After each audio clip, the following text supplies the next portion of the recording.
magandang hapon. Ayan, medyo marami lang po kami inaasikasong projects, yung mga nag-uumpisa, tapos yung mga patapos. Ito nga po, actually hindi naman po ito minamadali. Kaso sabi ko nga po sa mga nakaraang vlog ko, mas gusto na rin namin matapos kasi marami po nag-aabang. Ayan po. So bali today, nag-install na po si Reyna ang ilaw po dito sa kanilang room. Turong partition lang po ito, unit ni ma'am. Ayan. So, dito po ako na-excite sa mga pailaw, sa mga lights accessories kasi iba-iba po yung mga design ng ilaw na nilalagay namin. So, yung mga ilaw na po yan is si client ko po ang bumili, tsaka pumili. So, alam nila na ongoing yung renovation. Nakikita po nila na malapit ang matapos.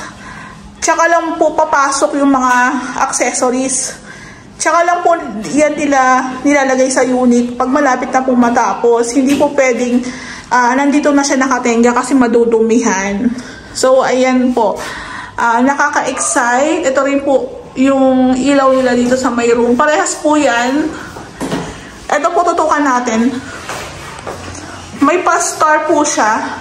Siguro po ang size nito mga 40 to 50. Ayan. Ganyan po siya.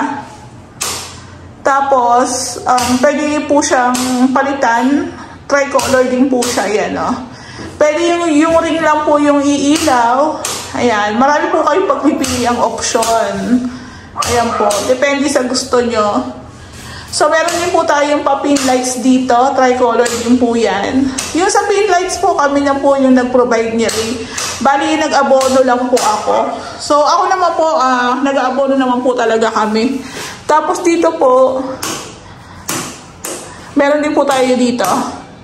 Para kung sakali si ma'am maglagay po siya ng cabinet dito or anything na gusto niyang ilagay po dito, meron na po tayong pailaw dyan. Ayan. Ayan po. So, yung mga outlet, napalitan na rin po ni Ray. Ayan. Meron na rin po tayong outlet dito. Ayan po siya. Tapos, meron din po tayong abang na outlet para po sa ating AC. Ayan po. So, lilinisan din po namin yung yung PVC. Ayan, kitang-kita na po yung paninilaw niyo. Sa alikabok po kasi yan. So, madali lang naman po yan linisan. Ayan po. So, kami naman po, pag-turn over namin kay ma'am, kay sir, is malinis na. Tapos, ito po yung pinto ni ma'am. Meron na rin po siyang pintura na flat. Ito naman po, i-retouch pa rin po natin yung taas pag ito-turn over na namin kay ma'am. Actually, yung iba naman po kasi manipis pa lang din naman talaga yung mano. Ayan, yung pinaka-coat. Tapos, maglalagay din po tayo ng handle dyan. So, ito nga po yung pendant light ni ma'am sa hagdan. Ang ganda. Naku-curious ako. Sabi ko, ano kaya magiging itsura kung ang mga accessories, yung mga ilaw po, is may touch ng gold. Actually, ang ganda niya. Para siyang bonggay shoes. Parang ganon. Parang yayamanin eh. Ayan po. So, alam ko, sa online din po nila to binili kasi yung may-ari is busy rin kasi sa business. Tapos si ma'am na may-ari is nasa ibang bansa. Ayan, shoutout ko lang po pala si Ma'am Norhuda and family po and friends. Ayan. So, yung unit po ni ma'am, medyo bibitinin lang namin kayo ng konti. Pero, ongoing pa po, tatapusin po namin to. Ayan. So, andito po lahat ng mga lights accessories ni ma'am na dinala ni sir nung isang araw. Nung Monday po. Ayan. Turong partition lang po. Ito, malaki naman po siya once na na-renovate talaga ng maayos. Kaya po ako, ma-share lang ako sa inyo. Hindi naman sa lumalaki na yung ulo ko. Sa akin lang po kung sa amin kayo magpapagawa. Intindihan lang tayo. Kasi sa panahon ngayon, sobrang hirap maghanap ng gagawa ng ating bahay. Ang hirap pong maka-encounter ng matino at maayos na contractor. So, kung yung iba po gumastos sa materyales, ramdam ko yun kasi alam ko kung gaano kamahal o gaano kamahal ang mga materyales tapos mapapalpak lang yung gawa. Ayan. So, kaya kung mapunta man kayo sa amin, kung marami po kasi talaga kaming project, so, intindihan lang. Tulad ng iba dito, hindi pa naman titirahan talaga. Pero hindi rin talaga na ako kukuha ng project na mamadaliin din po kami. Kasi, although meron tayong kontrata, yung iba po kasi talaga nagmamadali. Nasasabi ko po yun, bahala na kung mapanood nila, diba? Pero yun nga po, wag po tayong ma-stress, diba? Kasi, kahit naman po, sabi ko nga sa mga nakaraang vlog, kahit po maglagay ako ng 10 tao o 20 na tao dyan, hindi po pwede magsabay-sabay ng gawa yun. Ayan, kaya habaan lang natin yung pasensya natin, diba? Yun lang yung ma-advise ko kasi sigurado naman na kayo sa gawa ng unit nyo kasi nasa maayos ka at matino kayong contractor. So, ito po is i-retouch po natin lahat ng may pintura dito sa taas. Ayan. So, kanina nga po pala, nagpa-deliver po ako via Lalamove ng 2 tiles. Kasi po, ito, isa sa mga concern dito ni ma'am, gusto niya po itong palitan ng tiles. Gagawin niya lang daw po itong white. So, parang same po dito. Nagpa-deliver na lang po ako. So, nakakasad lang kasi yung 2 pirasong tiles na 60 by 60 is ayaw papasukin ng guard na naka-deliver via Lalamove, naka-motor. So, buti nga po nahabol ko yung delivery kasi meron din po akong receive ng delivery dito sa may pastry din, block 2. So, buti nga po nahabol ko. Medyo na-hybrid lang ako sa guard kasi nga po, sabi ko, kuya, sana kino-consider nyo kasi 2 piraso lang yan. Tsaka, Lalamove po yung delivery. Nangyayari naman din po talaga na minsan kinukulang kami ng 1, 2, 3, 4, 5. Instead na pupunta po ako ng tile center, pinapabaya, Lalamove ko na lang para hindi na rin po hassle sa amin. Total, labor lang naman kami, diba? Si ma'am, si sir ang magbabayad. So, bakit ko papapahirapan yung sarili ko? So, kanina sinabi ko si kuya, kay Kuya Guard, wag po masyadong mahigpit. Kasi, tulad niyan, ay yung ipapasok na materyales, 2 piraso lang naman yun. Baka pag ginigpas ko yan, baka pagalitan pa ako sa office, diba? Baka sabihin, ma'am, 2 piraso lang yan, i-gate pass nyo pa, diba? O, sana consider naman natin. Ayan, nakakasad lang kasi para namang hindi ko sila kilala, diba? So, alam nyo po, sa totoo lang, medyo mahirap din yung pag-aasikaso ng mga materyales ni client. Kasi tulad yan, sabi ko nga, yung iba po nasa ibang bansa, yung iba nandito sa Pilipinas pero busy po sa trabaho. Kaya yung iba, nagtatampo talaga ako na akala nila ganun lang kadali mag-asikaso. Tapos, asikaso ko yung paano papagandahin yung unit. Asikaso ko yung pagbili ng materyales. Yet, makakarinig pa ako ng hindi maganda. So, nakakasad, di ba? Pero yun nga, since nasasanay na rin naman ako, kinukonsider ko na lang. Di ba? At the end of the day, trabaho lang to, walang personalan. Pero minsan kasi nakakatampo rin, syempre. So, ito, balik na nga po tayo. Ito po dito sa may baba, cove ceiling po ito. Ayan, cove ceiling po yan. Meron tayong pa center light. Yung center light ni ma'am dito, medyo maliit. Nasa 40 cm lang. So, I suggest na at least 60 to 70 man lang kalaki. So, I suggest na medyo nasa, pagbibili po kayo ng ilaw dito sa ating cove, pinaka-center light po natin, ideal po yung mga 60 cm. Yung parang isang buong tiles, ang laki po. So, mas maganda po yun. 60-70, okay na po yun. Tapos, Dito po sa mga sulok na to, maglalagay tayo ng strip light para po sa cove. Then, may twist. Iba na naman po sa aming renovation. Minsan, mukhang pare-parehas ng itsura ng renovation. Pero, may mga setup na nagkakatalo po sila ng paggawa.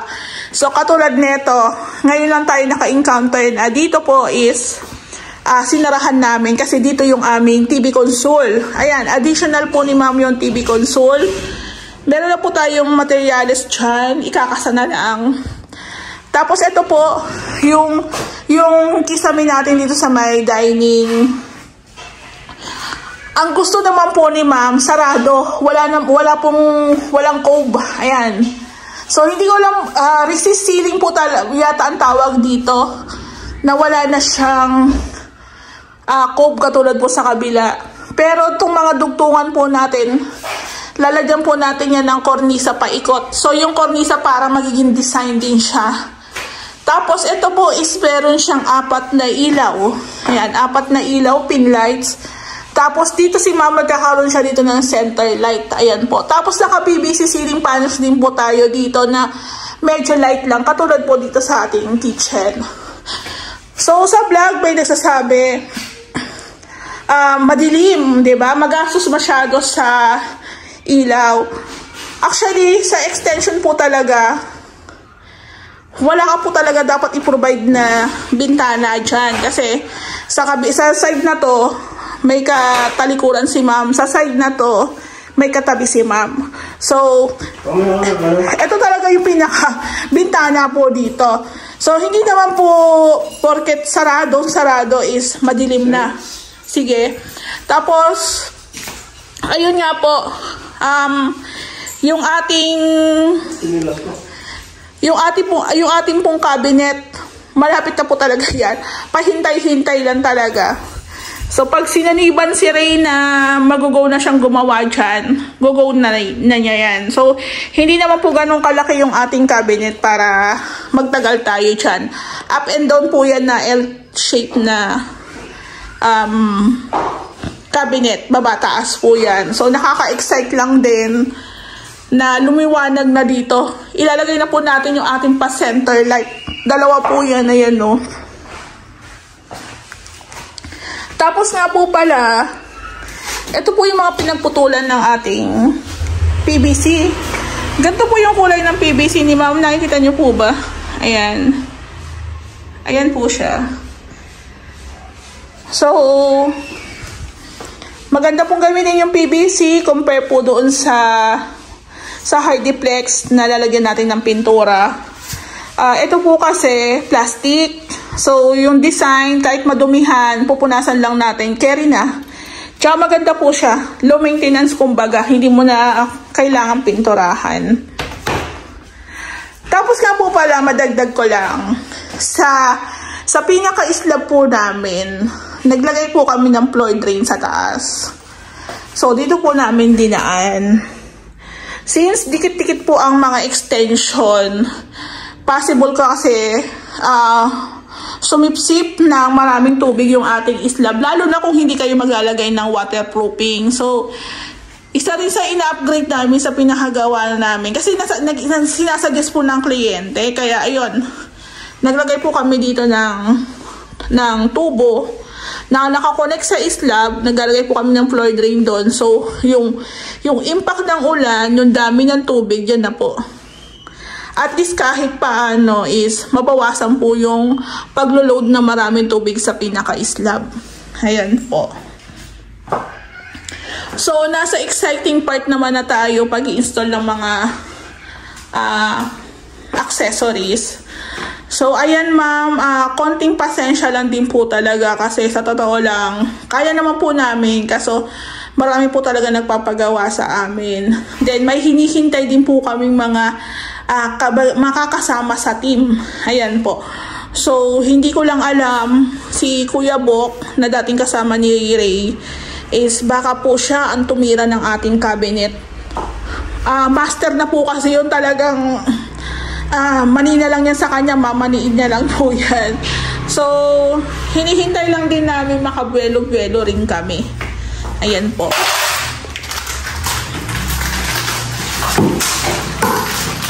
So, minsan nga po pala sa mga kapanood sa YouTube channel namin, madalang na lang po yung upload ko sa YouTube. Pero, sa Facebook page po namin na Ray House Makeover din, magsasawa po kayo doon kasi madali po mag-edit.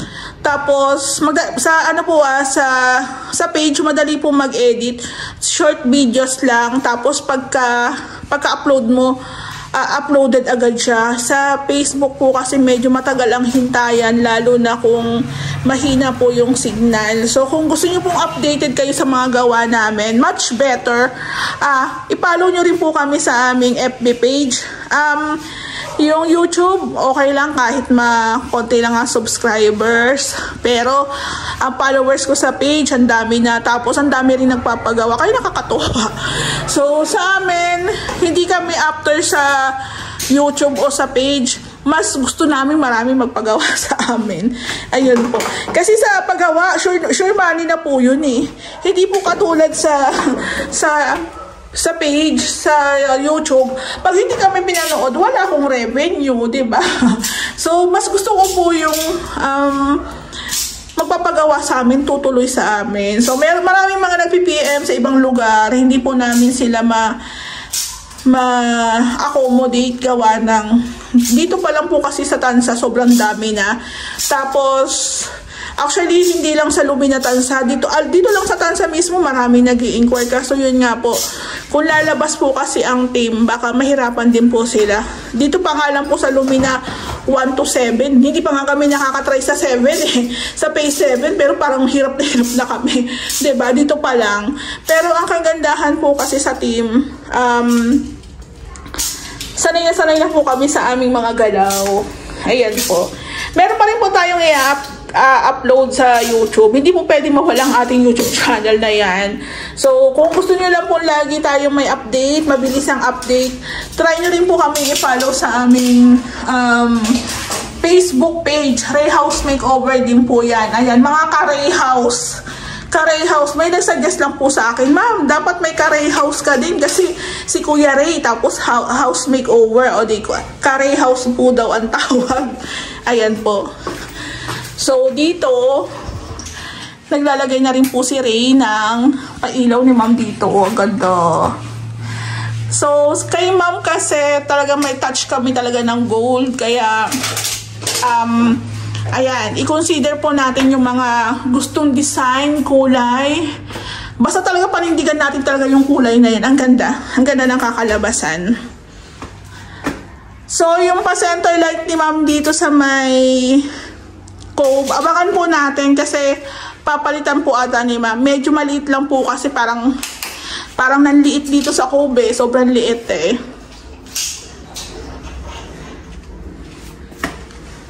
So, hintayin po natin na matesting kasi nagkakabit na po si Ray ng switch. So, ito nga po, sabi ko kay Ray, once na nakat na po yung marine wood, yung plywood para po sa cabinet, yung magiging retaso po kasi dyan, yun po yung gagawin namin para sa TV console. Sabi ko kay Ray, unahin na namin yung TV console. Makagawa kami ng cabinet, shelves. Same lang po sa phase 6 yung pinaka gusto ni ma'am mangyari dito. Magkakaiba lang po ng kulay ng fluted panels. Ayan, ng design. Kasi ito po, harap po, kitang-kita. So, gusto namin dito sa loob is ma-finish na namin. Then, dito po sa may kitchen, madali na lang po yan kasi tago naman. Ayan, kaya po pala tago ito kasi si ma'am gusto niya, yung kitchen niya naka-hide. Ayaw niya daw po ma-expose dito. So, maganda rin yung ganong idea. Kasi di ba minsan, gumagamit tayo ng kitchen, meron tayong mga gamit dyan, utensil, etc. na medyo exposed. So, kung dito po sa living area, pagtingin mo sa kitchen mo, kitang-kita na agad. At least dito, diba, tago. So, may option po si ma'am. Madilim lang kasi wala pa talaga siyang ilaw. Hintayin natin. Ayan. So, ang ganda, diba? Ang galing. Ito po is malaking poste po yan. So, tips ko rin po pala doon sa mga nagpapagawa na gustong ganito yung setup. Okay lang po yung gantong mag-demolish tayo, pero wag po natin kakalimutan magdagdag ng column. Magdagdag ng poste. Ayan, poste po ito. Poste po ito. Ayan, poste, poste. May poste dito. Ayan, paikot po yan. So, mas maganda po kasi masigurado natin yung tibay ng ating unit. Kahit sabihin natin second floor lang po ito, kailangan syempre wag natin tipirin pagdating po sa structural. Kailangan maraming poste yan, di ba? No, okay na.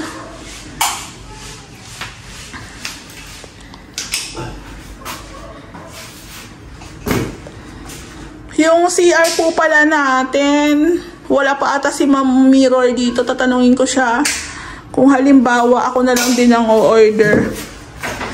Yung sa may ano po pala,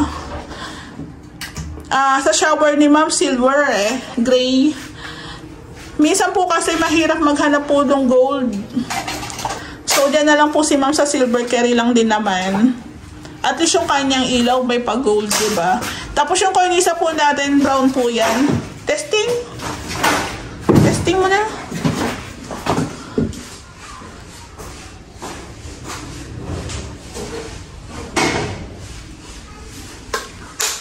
Ayan, oh. Ayan. Ang ganda. Ang ganda po.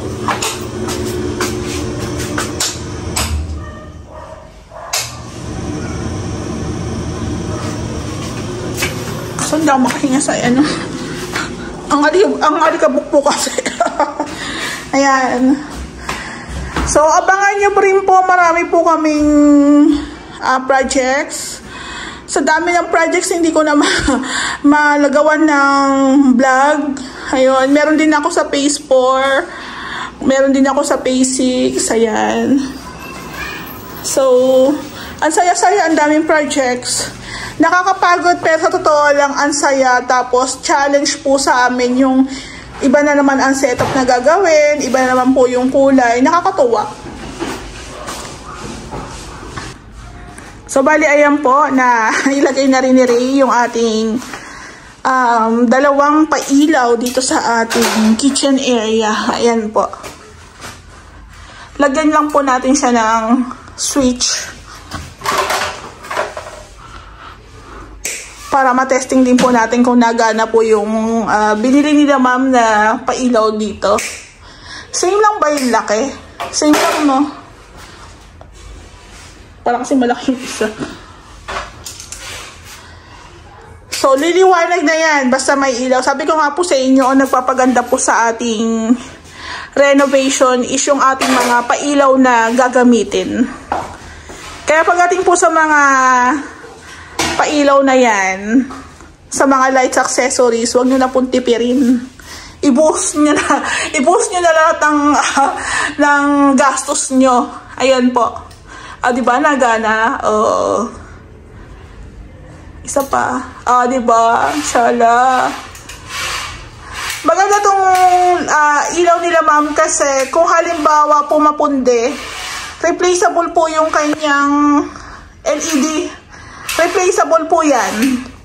So, pag ito po na punde, pwede naman ni Ma'am si Ray kontakin para paltan lang po ng ating pinaka-LED.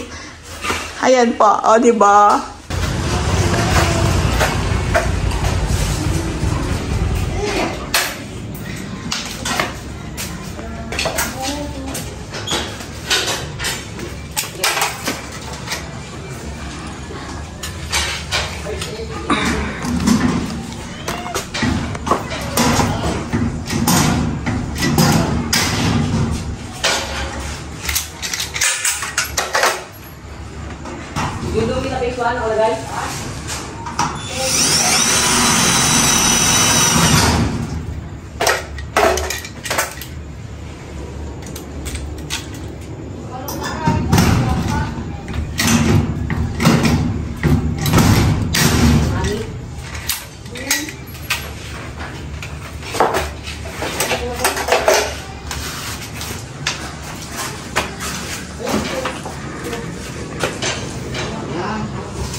Kaya nga.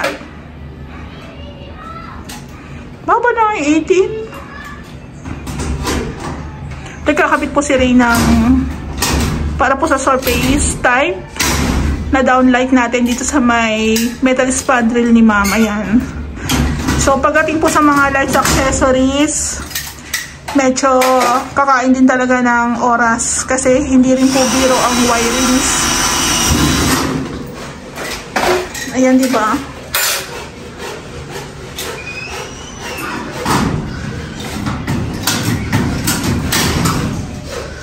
Ang ganda-ganda na.